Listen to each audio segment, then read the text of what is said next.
Hello friend, आज जो है हम लोग देखने चल रहे हैं सिंपल प्रेजेंट टेंस के बारे में। इसके पीछे भी क्लास चला है, सिंपल प्रेजेंट टेंस का 3 वीडियो डाल दिया गया है। आज यह चौथा वीडियो है। इसके बारे में हम देखने चल रहे हैं कि कैसे ये होता है। सिंपल प्रेजेंट टेंस में बहुत सारे टाइप का क्वेश्चन पूछा जाता है। तो कल हम बताए थे इसके पहले कि यदि ना ने नी के बाद लगता है, लगती हैं, लगते हैं के बारे में उसका निगेटिव पार्ट भी बताए हुए थे, WH वर्ड भी बताए हुए थे और स्ट्रक्चर बताया गया था। आज उसी का नेक्स्ट टाइप हम देख रहे हैं। 2 से 3 टाइप और है, इसमें बता दिया जाएगा। तो नेक्स्ट टाइप जो है, या अगर रहता है, रहती हैं, रहते हैं हो, अगर ताती के बाद रहता है, रहती है, रहते हैं हो, तो उसका अनुवाद कैसे बनता है, इसके बारे में हम आज देखने चल रहे हैं। देखिए रूल में, यदि ताती के बाद, यदि ताती के बाद रहता है, रहती हैं, रहता है, रहती है, रहते हैं इत्यादि हो, तो उसका अनुवाद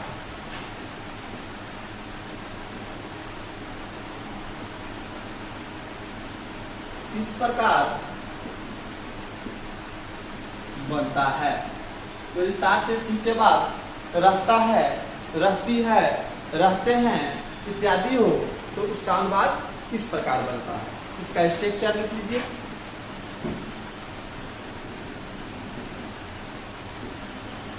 सब्जेक्ट प्लस कंटिन्यू या कंटिन्यूज, सब्जेक्ट प्लस कंटिन्यू या continues plus 2 plus V1 plus object plus complement. इसका अनुवाद जो है एक्टिव वॉइस में बनेगा।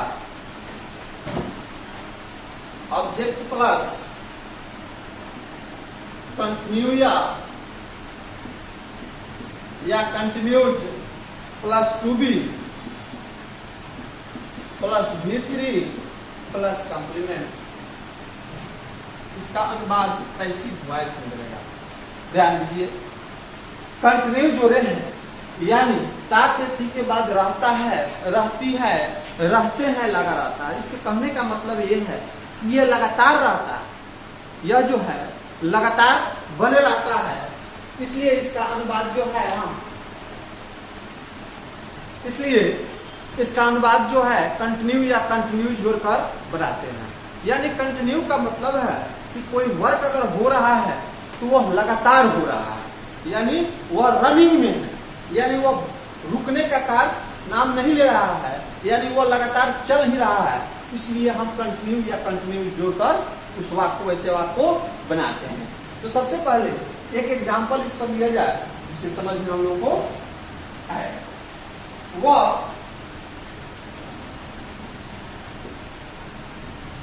वह खेलता रहता है,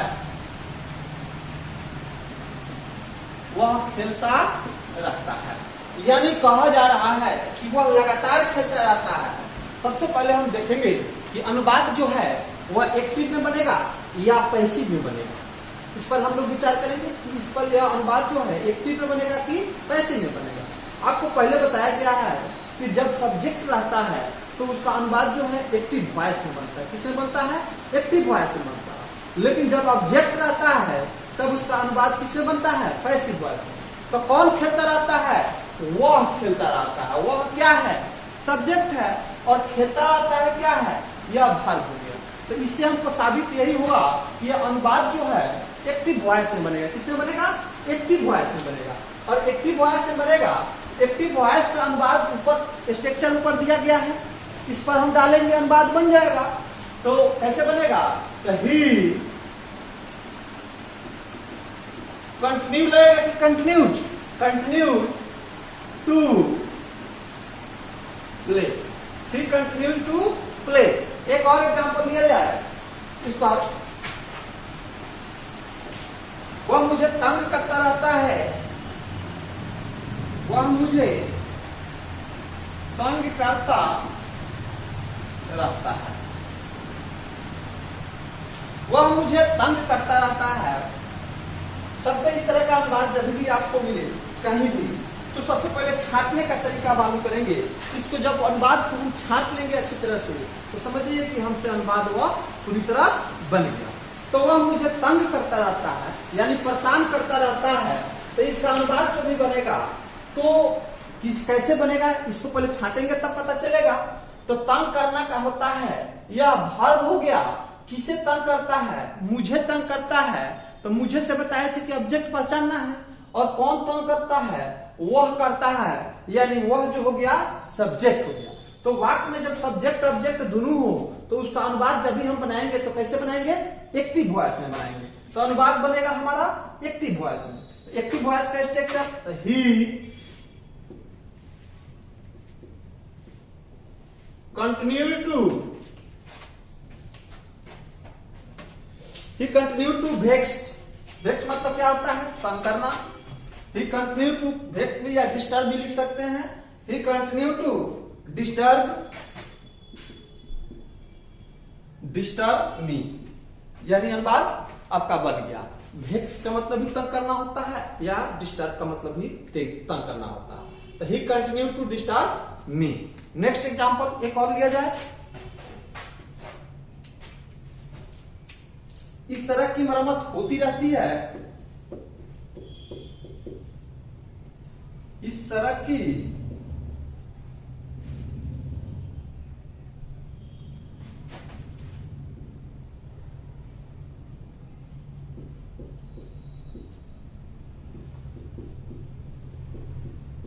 इस सड़क की मरम्मत होती रहती है। ध्यान दीजिएगा, किस सड़क की? इस सड़क की। इसमें सड़क की मरम्मत करने वाले का जिक्र है नहीं ना है, तो इसका अनुवाद पैसिव वॉइस में बनेगा। ध्यान दीजिएगा, इस सड़क की मरम्मत, इस सड़क ऑब्जेक्ट हो गई और मरम्मत करना क्या हो गया? वर्ब हो गया। तो वर्ब हो गया, जब ऑब्जेक्ट हो गया तो अनुवाद कथी में बनेगा? पैसिव वॉइस में बनेगा। तो पैसिव वॉइस का स्ट्रक्चर नीचे दिया गया है। This road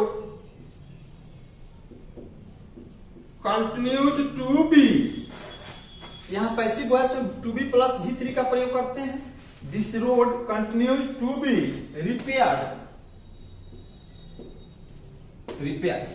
this road continues to be repaired. इस सड़क की मरम्मत हर साल, इस सड़क की मरम्मत होती रहती है। This road continues to be repaired. ठीक है। नेक्स्ट, अगर इस पर आपका वाक्य निगेटिव होता, कैसे जानेंगे कि इसका वाक्य अगर निगेटिव होगा तब उसका अनुवाद हम कैसे बनाएंगे? ठीक है ना।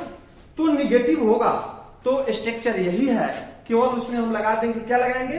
नॉट का प्रयोग करेंगे। क्या लगाएंगे? नॉट का प्रयोग करेंगे। जैसे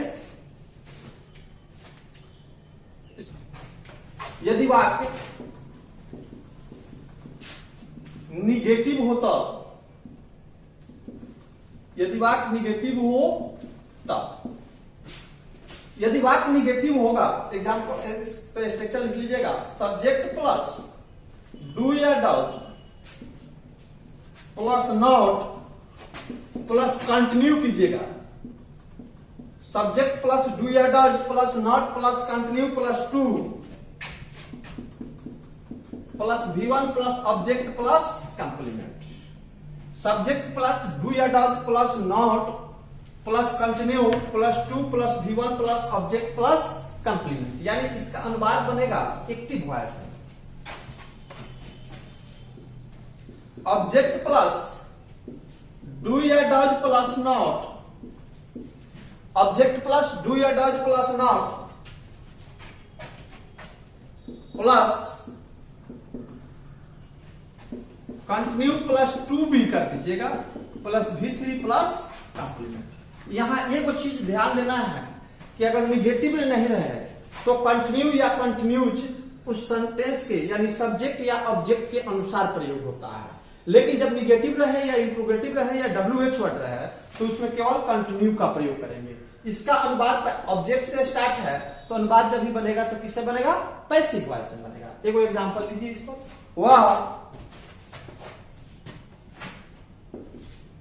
मुझे चाहिए, वह यहां नहीं आता रहता है, वह यहां नहीं आता रहता है। ध्यान दीजिए, वह यहां नहीं आता रहता है यानी वह निगेटिव वाक है। क्या वह है? निगेटिव वाक है। तो सबसे पहले इसको हम छांटेंगे कि या इसमें इसका अनुवाद कैसे बनेगा, एक्टिव में बनेगा या पैसिव में बनेगा। तो कौन? वह आने वाला व्यक्ति है, यहां प्लेस हो गया, यह निगेटिव है, और आता रहता है जो हो गया बाबू वर्ब हो गया। क्या हो गया? वर्ब हो गया। जब सब्जेक्ट है तो अनुवाद किसमें बनेगा? एक्टिव वॉइस में बनेगा। कोई दिक्कत यहां तक? तो एक्टिव वॉइस का स्ट्रक्चर ऊपर वाला दिया गया है, लिखिए इसको। तो he does not continue to come here, he does not continue to come here। एक और एग्जांपल लिया जाए, उसे यहां नहीं बुलाया जाता रहता है, उसे यहां नहीं बुलाया जाता रहता है। किसे नहीं बुलाया जाता रहता है? उसे बुलाया जाता रहता है। वाक्य का अंतिम शब्द जो होता है वर्ब होता है। यहां जो है प्लेस हो गया, यह जो है निगेटिव हो गया। ठीक है ना? अब देखिए किसे नहीं बुलाया जाता है? उसे। तो उसे यहां ऑब्जेक्ट हो गया। इसका ट्रिक बताया गया है कैसे पहचानना है। इसका अनुवाद पैसिव वॉइस में बनेगा। तो he does not continue to be। Call का तीसरा, कॉल मतलब पुकारना होता है, बुलाना होता है, तो कॉल का तीसरा हो जाएगा कॉल्ड here। उसे यहां नहीं बुलाया जाता रहता है। he does not continue to be called here, he does not continue to be called here। Next, अगर इसी पर आपका वाक्य अगर दे दे, इंट्रोगेटिव दे दे, तब उसका अनुवाद कैसे बनता है? यदि वाक्य क्या से शुरू हो, यदि वाक्य क्या से शुरू हो, यदि वाक्य क्या से शुरू हो, तो वाक्य के शुरू में डू या डज का प्रयोग होता है। यदि वाक्य क्या से शुरू हो तो वाक्य के शुरू में डू या डज का प्रयोग होता है। स्ट्रक्चर लिख लीजिए, डू या does plus subject plus continue plus to plus V1 plus object plus complement. यहां ध्यान दीजिएगा, कंप्लीमेंट जहां भी होगा यानी उसका चारों फॉर्म का जिक्र कर रहा है। Manner complement, place complement, time complement और रीजन कंप्लीमेंट। इसका अनुवाद एक्टिव वॉइस में बनेगा। नेक्स्ट, डू या does plus object plus continue plus to be plus V3 plus complement, यानी इसका अनुवाद पैसिव वॉइस में बनेगा।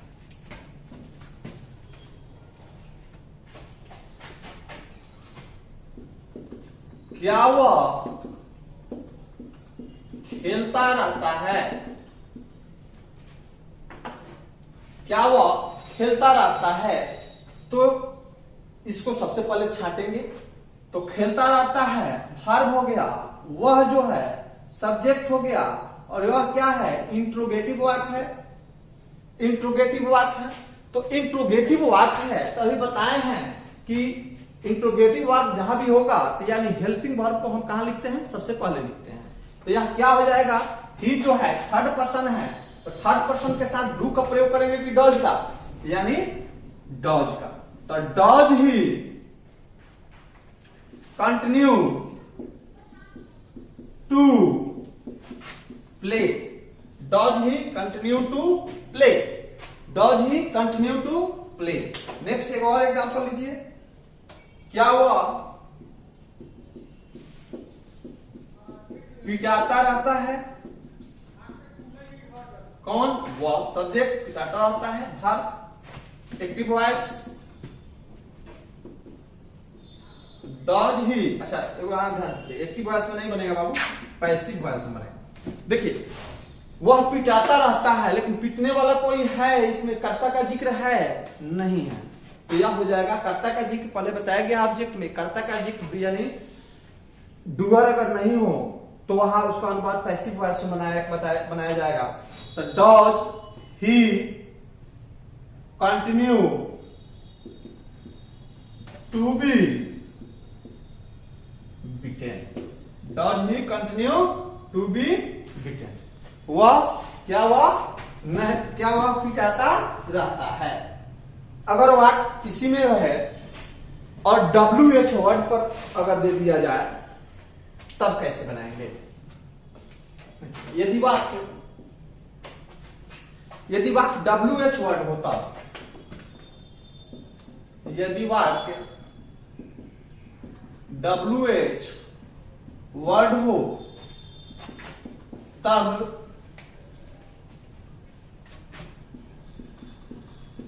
उसका अनुवाद इस प्रकार बनता है, WH वर्ड डू या does plus subject plus continue plus to plus V1 plus object plus complement, इसका अनुवाद active voice WH word plus do या does plus object plus continue plus to be plus V3 plus complement, इसका अनुवाद passive voice में। Example में वह क्या करता रहता है, वह क्या करता रहता है। देखिए जब वाक्य के बीच में कब, कहां, क्यों, क्या अगर रहे तो उसी वाक्य को हम कहते हैं, कौन वाक्य कहते हैं, WH वर्ड कहते हैं। तो क्या, what does he continue to do, what does he continue to do, do मतलब होता है पूरा करना होता है। एक नेक्स्ट एग्जांपल, आप यह काम कैसे करते रहते हैं, आप यह काम कैसे करते रहते हैं, आप यह काम कैसे करते रहते हैं, तो कैसे क्या है, WH वर्ड है ना, कौन, आप हो गया सब्जेक्ट, क्या, यह काम ऑब्जेक्ट, तो अनुवाद active voice, how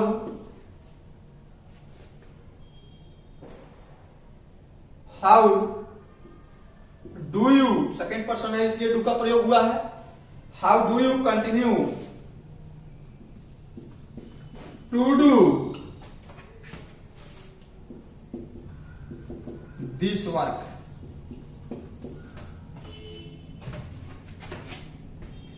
how do you continue to do this work, आप यह काम कैसे करते रहते हैं, how do you continue to do this work. एक और लिया जाए, इस सड़क की मरम्मत क्यों नहीं होती रहती है? क्यों नहीं होती रहती है? इस सड़क की मरम्मत क्यों नहीं होती रहती है, यानी क्यों नहीं है, यह वाक्य WH वर्ड है। और WH वर्ड हम जान रहे हैं कि WH वर्ड जब भी रहेगा तो हेल्पिंग वर्ब, WH वर्ड के तुरंत बाद हम किसका प्रयोग करेंगे? हेल्पिंग वर्ब का प्रयोग करेंगे। किसका प्रयोग करेंगे? हेल्पिंग वर्ब का प्रयोग करेंगे। तो W इस सड़क की मरम्मत क्यों नहीं होती रहती है? तो इस सड़क की ऑब्जेक्ट हो गया, क्यों हो गया? WH word. यह वाक्य निगेटिव है और मरम्मत करना क्या हो गया? हुआ वर्ब हो गया। क्या हो गया? वर्ब हो गया। तो ऑब्जेक्ट है तो अनुवाद कथन में बनेगा बाबू? पैसिव वॉइस में। किसमें बनेगा? पैसिव वॉइस में।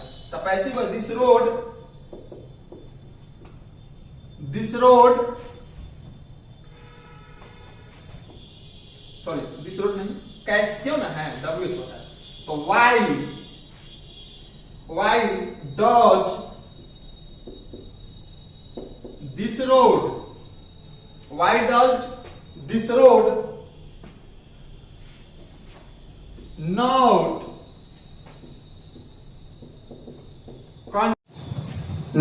why does this road not continue to be repaired? Why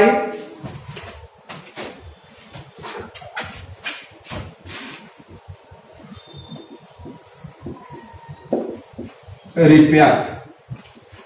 इस सड़क की मरम्मत क्यों नहीं होती रहती है? Why does this road not continue to be repaired? कोई दिक्कत? नेक्स्ट एक और रूल लिख लिया जाए इसमें।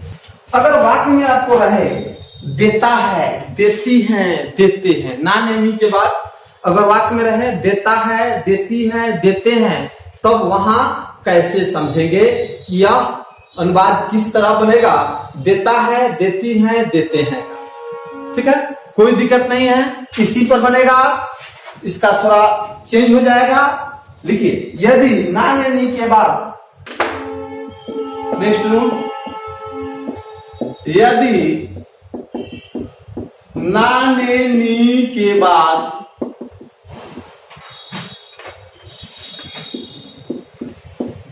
देता है, देती है, देते हैं इत्यादि हो तो उसका अनुवाद,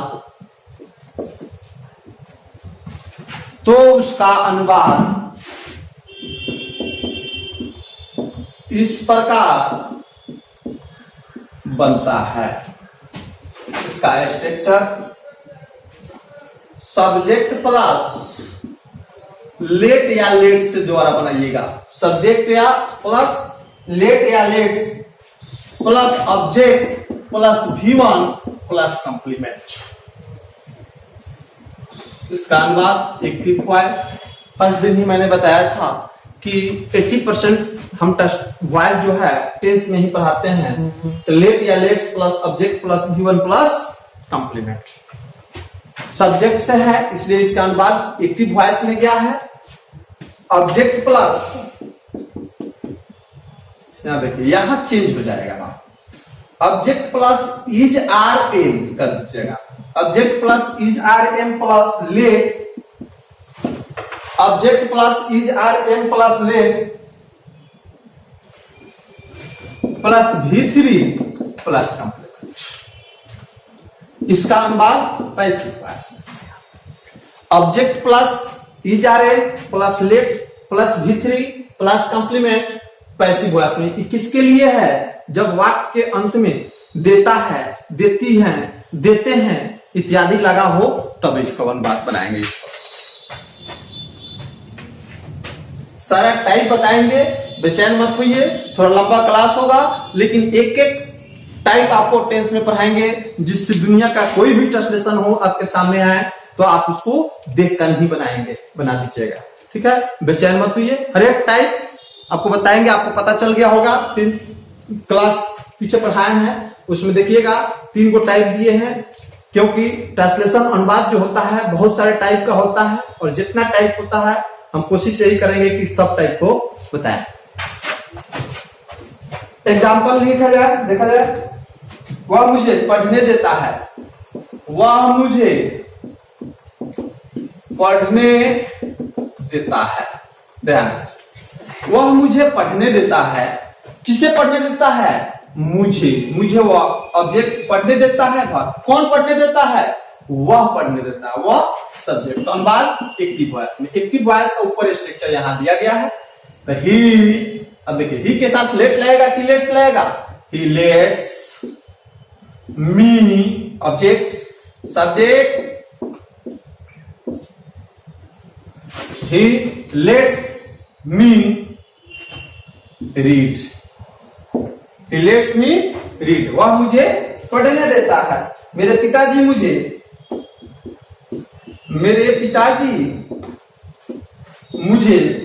सुबह में टहलने देते हैं।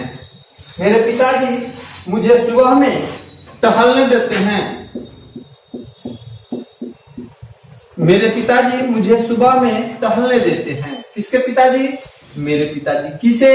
मुझे ऑब्जेक्ट हो गया, सब्जेक्ट हो गया, सुबह में टाइम हो गया, टहलने देते हैं वर्ब हो गया। तो सब्जेक्ट ऑब्जेक्ट दोनों है, तो अनुवाद एक्टिव वॉइस में। एक्टिव वॉइस का ऊपर स्ट्रक्चर यहां है, देखा जाए। My father let's me walk in the morning. My father let's me walk in the morning. मेरे पिताजी मुझे सुबह में टहलने देते हैं। My father let's me walk in the morning. एक और एग्जांपल लिया जाए। मुझे सुबह में दौड़ने दिया जाता है। मुझे सुबह में दौड़ने दिया जाता है। किसे दौड़ने दिया जाता है बाबू? मुझे। तो मुझे क्या हो गया? ऑब्जेक्ट। कौन है? किसे से? कौन से सब्जेक्ट पहचानने के लिए बताए थे? किसी या क्या से? ऑब्जेक्ट। अब देखिए, दौड़ने दिया जाता है, यह वर्ब हो गया। कब? सुबह में। सुबह में क्या हो गया? टाइम का जिक्र कर रहा है। किसका जिक्र कर रहा है बाबू? टाइम का जिक्र कर रहा है। तो ऑब्जेक्ट है तो अनुवाद पैसिव वॉइस में जाएगा ना। ऑब्जेक्ट है तो अनुवाद पैसिव वॉइस में। तो I am let run in the morning. मुझे सुबह में दौड़ने दिया जाता है। I am let run in the morning. मुझे सुबह में दौड़ने दिया जाता है। I am let run in the morning. कोई दिक्कत? चलिए, अगर इसका वाक्य निगेटिव हो तब कैसे बनाएंगे? अगर वाक्य निगेटिव हो तब, अगर वाक्य निगेटिव हो तब कैसे बनाएंगे?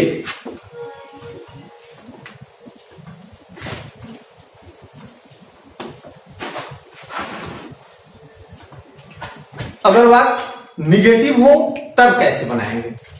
लिख लीजिए, यदि वाक्य निगेटिव हो तब, यदि वाक्य निगेटिव हो तब। स्ट्रक्चर लिखिएगा, सब्जेक्ट प्लस डू या does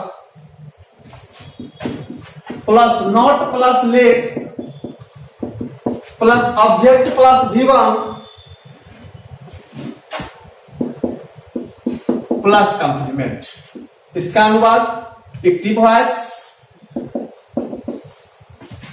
object plus is are M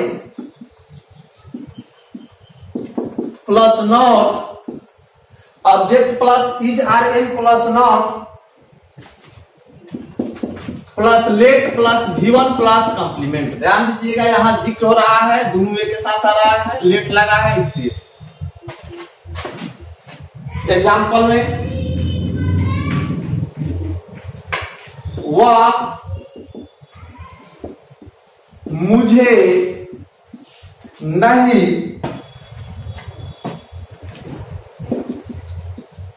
बोलने देता है, वह मुझे नहीं बोलने देता है।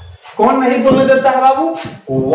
वह क्या है? सब्जेक्ट। किसे? मुझे। मुझे ऑब्जेक्ट है, वाक निगेटिव है और बोलने देता है वर्ब। ठीक है ना, बोलने देता है क्या है? वर्ब। तो सब्जेक्ट है तो अनुवाद का फिर बनेगा एक्टिव वॉइस में। एक्टिव वॉइस का स्ट्रक्चर यहां है ऊपर, है ना, तो उस पर हम इसको बैठाएंगे। ही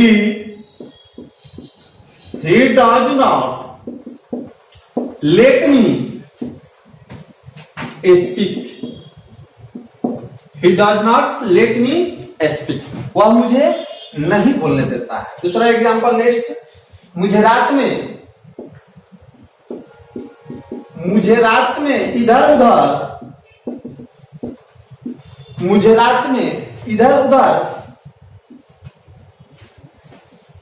नहीं घूमने दिया जाता है, नहीं घूमने दिया जाता है। मुझे रात में इधर उधर नहीं घूमने दिया जाता है। ध्यान दीजिएगा, आपको लग रहा है कि भारी होगा, भारी नहीं है बाबू। आप छांट लीजिएगा, तो छांट लिए तो समझ जाइए कि आपसे अनुवाद बन गया। ठीक है ना, अगर छांटने में प्रॉब्लम है तो बाबू ये अनुवाद नहीं बनेगा।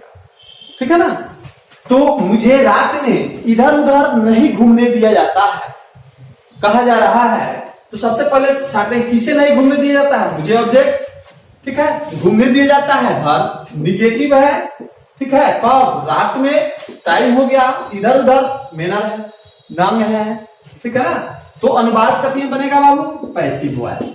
किसमें बनेगा? Passive voice. तो आई एम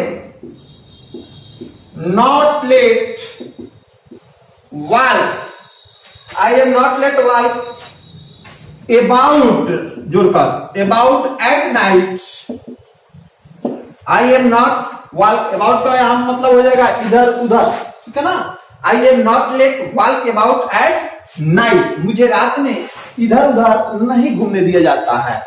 ना नहीं घूमने दिया जाता है तो यानी यह पैसिव वॉइस में बनेगा, और पैसिव वॉइस का स्ट्रक्चर होता है object plus is are am plus not plus let plus V1 plus complement.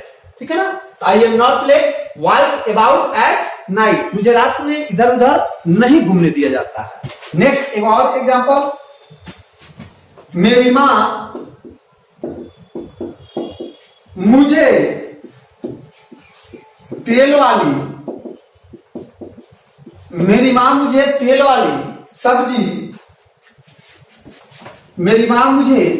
वाली सब्जी नहीं खाने देती है। मेरी माँ मुझे तेल वाली सब्जी नहीं खाने देती है। अब देखिए, किसकी माँ? मेरी माँ। किसे? मुझे। मुझे ऑब्जेक्ट हो गया तो सब्जेक्ट हो गया। नहीं खाने देती है वर्ब हो गया। क्या नहीं खाने देती है? तेल वाली सब्जी। ठीक है ना, तो इसका अनुवाद सब्जेक्ट ऑब्जेक्ट दोनों है, तो अनुवाद एक्टिव वॉइस से बनेगा। तो लिखिए, बनाइए, my mother does not let me eat while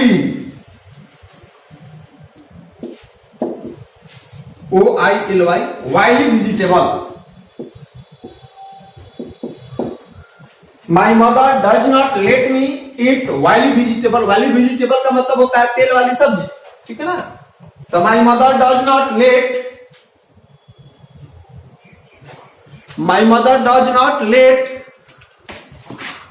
me eat while vegetable। हो गया। my mother मेरी माँ मुझे तेल वाली सब्जी नहीं खाने देती है। मेरी माँ मुझे तेल वाली सब्जी नहीं खाने देती है। My mother does not let me eat wild vegetable, eat मतलब खाना होता है, वाइल्ड वेजिटेबल का मतलब होता है तेल वाली सब्जी। ठीक है, कोई दिक्कत? चलिए, मुझे झूठ नहीं बोलने दिया जाता है, एक और एग्जांपल लिया जाए। मुझे झूठ नहीं बोलने दिया जाता है, मुझे झूठ नहीं बोलने दिया जाता है। ध्यान दीजिएगा, मुझे झूठ नहीं बोलने दिया जाता है। किसे झूठ नहीं बोलने दिया जाता है? मुझे बोलने दिया जाता है भर, तो अनुवाद पैसिव वॉइस में जाएगा। I am not let tell a lie. Tell a lie का मतलब होता है बाबू झूठ बोलना। टेल ए लाई का मतलब झूठ बोलना। मुझे झूठ नहीं बोलने दिया जाता है। I am not let tell a lie. ठीक है, कोई दिक्कत? चलिए नेक्स्ट, अगर इसका निगेटिव पार्ट हो तब कैसे बनेगा? अगर इसका निगेटिव पार्ट हो तब कैसे बनेगा? हम हिंट कर रहे हैं, फिर नेक्स्ट में इस पार्ट का निगेटिव बताएंगे, WH बताएंगे, और एक और रूल है एक दो, उसको हम वहां लेकर आएंगे। Thank you.